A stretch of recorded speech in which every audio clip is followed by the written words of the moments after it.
మనం ఈ వీడియోలో గ్రహస్థితుల ఆధారంగా సంబంధాలు ఏ విధంగా ఉంటాయో తెలుసుకుందాం. మొదటగా శుక్రుడు మరియు రాహు కలిసి ఉన్న లేదా పరస్పర దృష్టి ఉన్న వ్యక్తి ఆకర్షణకు బలై రహస్య సంబంధాల్లో పడతారు. నెక్స్ట్ కుజ శుక్ర సంయోగం వల్ల ఆకర్షణ అధికమై వివాహేతర సంబంధాలు ఏర్పడవచ్చు. నెక్స్ట్ కేతువు 7వ ఇంట్లో ఉంటే భార్యాభర్తల మధ్య దూరం పెరిగి వివాహ సంబంధాలు చెడిపోవచ్చు.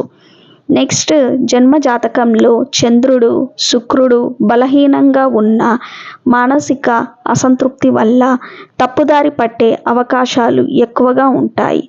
నెక్స్ట్ శుక్ర కుజ సంయోగం వల్ల ఆకర్షణ అధికమై వివాహేతర సంబంధాలు ఏర్పడవచ్చు. నెక్స్ట్ అష్టమ భావం అనగా 8వ ఇల్లుపై శుక్రుడు కుజ దృష్టులు ఉంటే ఆ ప్రభావంతో వ్యక్తి వివాహేతర సంబంధాలు ఇరుక్కుంటారు.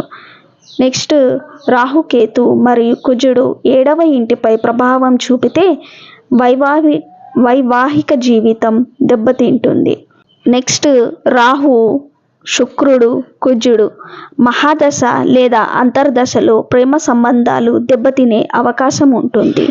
నెక్స్ట్ కుజ శుక్ర సంయోగం వల్ల ఆకర్షణ అధికమై వివాహేతర సంబంధాలు ఏర్పడవచ్చు.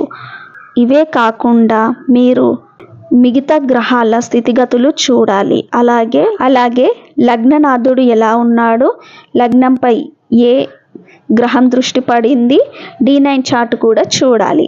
అన్ని గ్రహాల స్థితిగతులు చూసి మీరు చెప్పాలన్నమాట.